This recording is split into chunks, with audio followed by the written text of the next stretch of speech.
Hola, ¿qué tal hermanitos? ¿Cómo están? Mi nombre es Gaby Liaud y bueno, yo les voy a seguir platicando del libro de los espíritus del maestro Allan Kardec. Vamos a platicar sobre las guerras.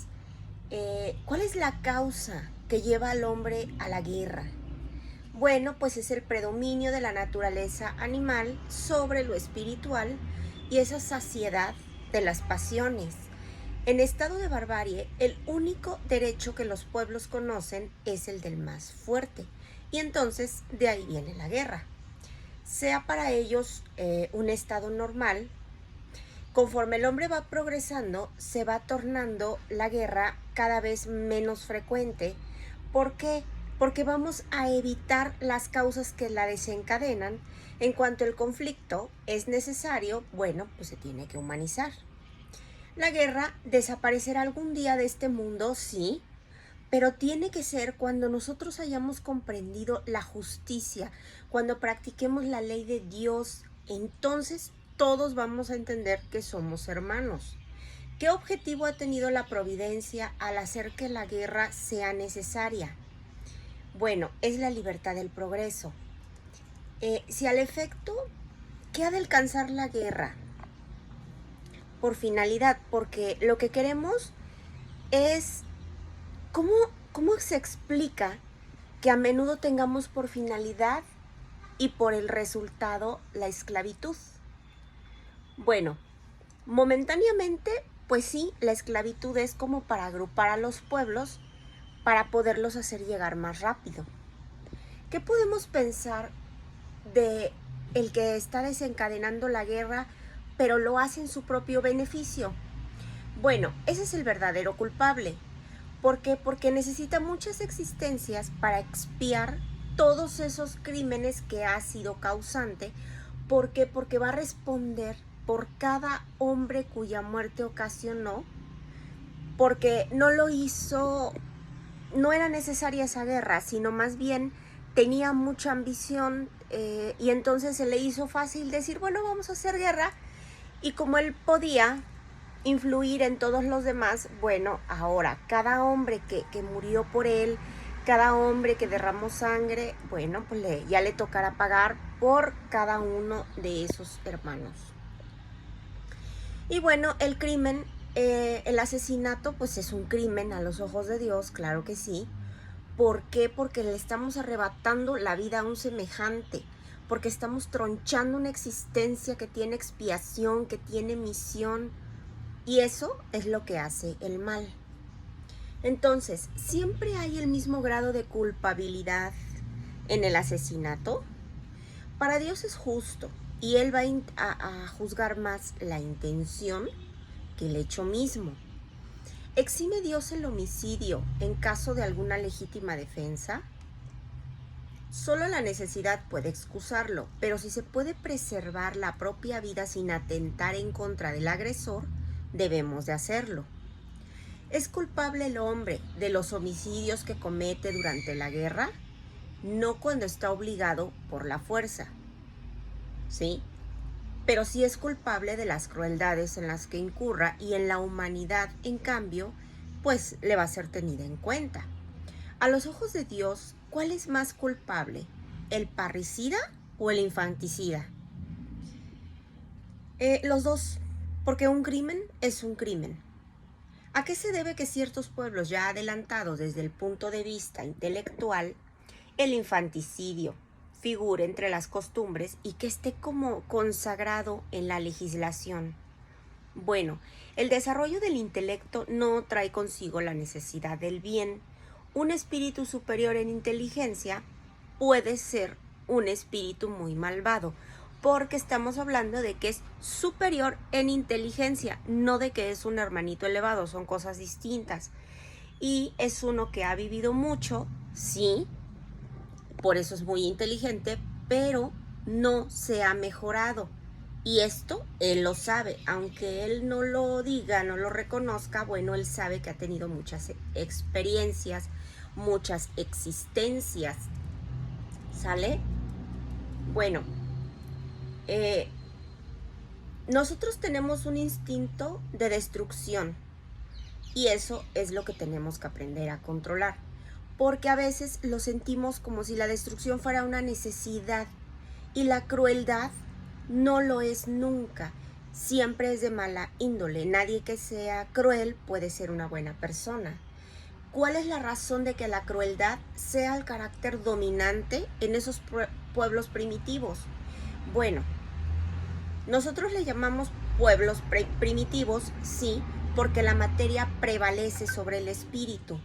¿Sale? Se entregan a los instintos de la bestia y como quiera no tienen otras necesidades que las de la vida, del cuerpo, de su materia, de su envoltura, y solo piensan en su conservación personal.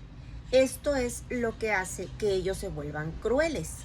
Además, los pueblos de imperfecto desarrollo se hallan bajo el dominio de los espíritus que están igualmente imperfectos y que les son simpáticos, hasta que otros pueblos más adelantados vienen a anular o a debilitar la influencia. Recordemos que ya lo habíamos estudiado, que ahorita, bueno, así como en el pasado hubo pueblos que eran más materializados y que nosotros llegamos a reemplazarlos, bueno, así va a haber otra civilización que va a ser todavía más adelantada que nosotros espiritualmente hablando, y entonces ellos nos van a venir a reemplazar a nosotros algún día. La crueldad no es algo que esté en alguien que tiene un sentido moral desarrollado, ¿sí? No es que lo tenga ausente, sino que existe ese principio en todos los hombres.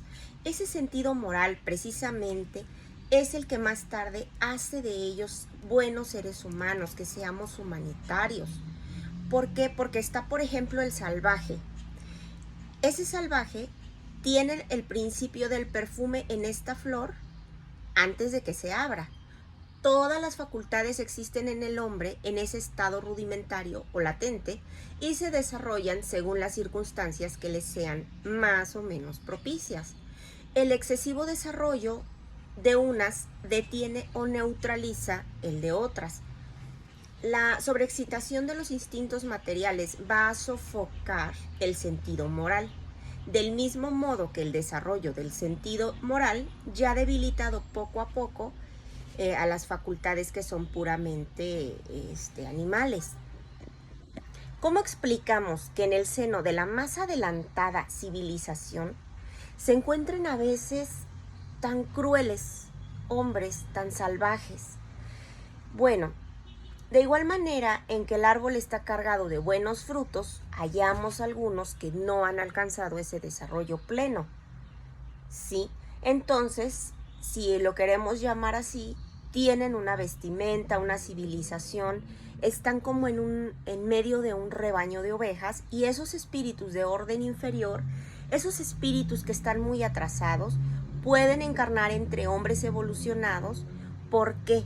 Porque ellos tienen esa esperanza de que van a adelantar ellos mismos.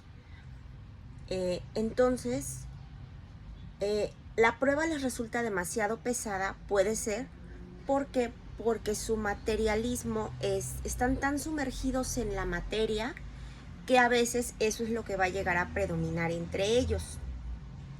La sociedad de los hombres de bien será algún día expurgada de los malhechores. Claro, porque la humanidad va progresando. O sea, esos hombres que están dominados por el instinto del mal, que están desubicados entre personas de bien, van a ir desapareciendo paulatinamente, del modo que el mal grano se va a ir separando del bueno cuando se tamiza, pero va a renacer en otra envoltura. No es que desaparezca, simplemente lo van a poner donde tiene que estar. Y como entonces poseerá más experiencia, va a comprender mejor el bien del mal. Bueno, ahora les voy a hablar del duelo. El duelo no es un homicidio, es más bien una costumbre absurda, que es digna entre los hermanitos que son bárbaros, porque una civilización más adelantada y una más moral comprendería que el duelo es algo tan ridículo como aquellos combates de antaño que se consideraban juicios de Dios. El duelo puede ser tenido por homicidio por parte de aquel que, conociendo su propia debilidad, está más o menos de sucumbir en el lance, pues eso sería más bien un suicidio. En todos los casos, inclusive en aquel en que las posibilidades de ambos adversarios son iguales, el duelista es culpable, primero porque está atentando fríamente y con el propósito deliberado en contra de la vida de un semejante, claro está, y segundo porque expone su propia existencia inútilmente y no le está dejando ningún provecho a nadie. ¿Cuál es el valor de lo que se denomina el pundonor en materia de duelo? Eso es orgullo, eso es vanidad, dos plagas del género humano. Pero no hay casos en que el honor se encuentra realmente comprometido y negarse al duelo constituiría una cobardía.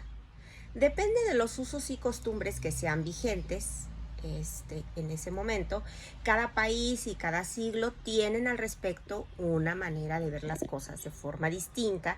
Y bueno, cuando los hombres son mejores y están adelantados desde el punto de vista moral, comprenden que el verdadero pundonor se halla por encima de las pasiones terrenales y que no se va a reparar en un agravio matando o dejando matar.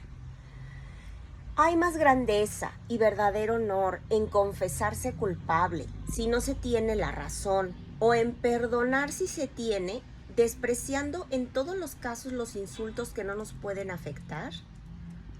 Bueno,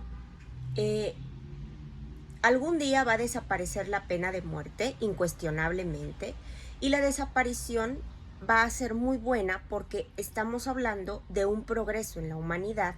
Cuando los hombres estén más esclarecidos, la pena de muerte va a ser abolida por completo de la tierra y los hombres no necesitarán ya ser juzgados por otros hombres.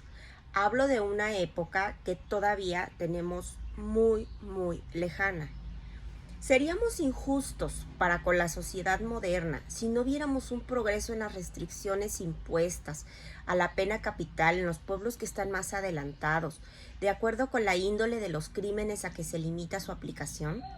Si comparamos las garantías en estos mismos pueblos, se esfuerza la justicia para otorgar al acusado y el trato humanitario que le dispensa aun cuando haya sido reconocido culpable con las prácticas vigentes en la época, porque no están muy distantes y no podemos dejar de reconocer la senda progresiva por la que estamos marchando como humanidad. La ley de la conservación concede al hombre el derecho de preservar su propia vida. ¿No está haciendo uso de ese derecho cuando elimina la sociedad a un miembro que es peligroso? Hay otros medios de defenderse del peligro fuera del matar al agresor. Por otra parte, es preciso abrir al criminal la puerta del arrepentimiento y no cerrándosela, ¿sí? Si la pena capital puede ser desterrada de las sociedades civilizadas, ¿no ha constituido una necesidad en tiempos de mayor atraso? El hombre cree siempre que una cosa es necesaria cuando no encontramos nada mejor. Conforme vamos evolucionando, vamos comprendiendo más acertadamente qué es justo y qué es injusto, y vamos repudiando los excesos que en épocas de ignorancia se cometían en nombre de la justicia. Si hubiéramos vivido en aquellos tiempos, habríamos considerado todo eso algo muy natural y quizá, siendo juez, hubiéramos hecho bastantes cosas también indebidas, porque lo que es considerado justo en una época, en otra va a parecer bárbaro. Solo las leyes divinas son eternas.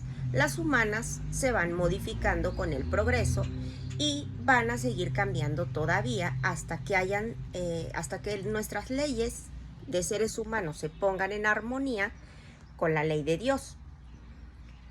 Dijo Jesús: vuelve la espada a su lugar, porque todos los que tomen espada perecerán. Esas palabras no significan la consagración de la ley del tailón, y la muerte que se infringe al matador no constituye una aplicación de esa ley. Andaos con tiento, os habéis equivocado acerca de estas palabras, con respecto a muchas otras más. La ley del tailón es la justicia de Dios, y Él la aplica. Todos nosotros sufrimos a cada instante esta ley. porque somos castigados por donde hemos pecado, es cierto. Entonces, nosotros tenemos que tomar en cuenta que todo lo que nosotros aventamos, pues obviamente es lo que va a regresar. Y si nosotros hemos hecho padecer a los semejantes, bueno, pues vamos a tener que padecer una situación muy parecida.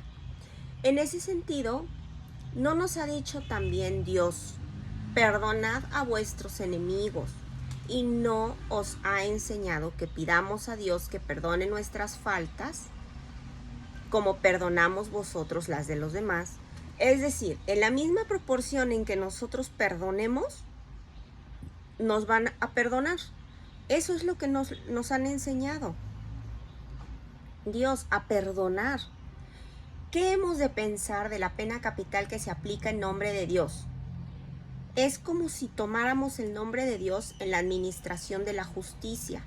Pero los que obran así, los que dicen que por el nombre de Dios, no tienen idea de lo lejos que están de comprender a Dios y de demostrar que deben de expiar todavía muchas cosas más, porque la pena de muerte es un crimen e igualmente lo es cuando se aplica en nombre de Dios, y a los que infligen deben de saber que, bueno, tienen responsabilidad por tratarse de otros asesinatos, ¿sí? Ahora les voy a hablar sobre la ley de la sociedad, la necesidad de la vida social. La vida social es una cosa natural, es cierto. Dios ha hecho al hombre, lo ha creado para que viva en sociedad, y no en vano le ha concedido la palabra y todas las demás facultades necesarias para la vida de relación. ¿El aislamiento completo es contrario a la ley natural? Sí, puesto que por instinto los hombres buscan a la sociedad y deben todos colaborar en el progreso. Debemos de ayudarnos mutuamente. El hombre, al buscar la sociedad, ¿obedece tan solo a un sentimiento personal o hay un sentimiento que es más general de la providencia?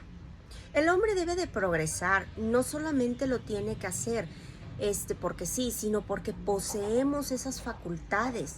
Necesitamos el contacto con los demás, y entonces el aislamiento lo que va a hacer es embrutecernos y marchitarnos. Ningún ser humano tiene esas facultades completas. Mediante la unión social, los hombres se van a complementar recíprocamente a fin de que aseguremos su bienestar y podamos progresar. De ahí, por necesitarse los unos a los otros, que estén hechos para vivir en sociedad y no aislados.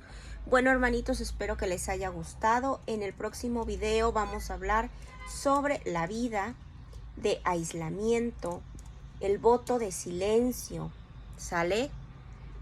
Igual, del libro de los espíritus del maestro Allan Kardec.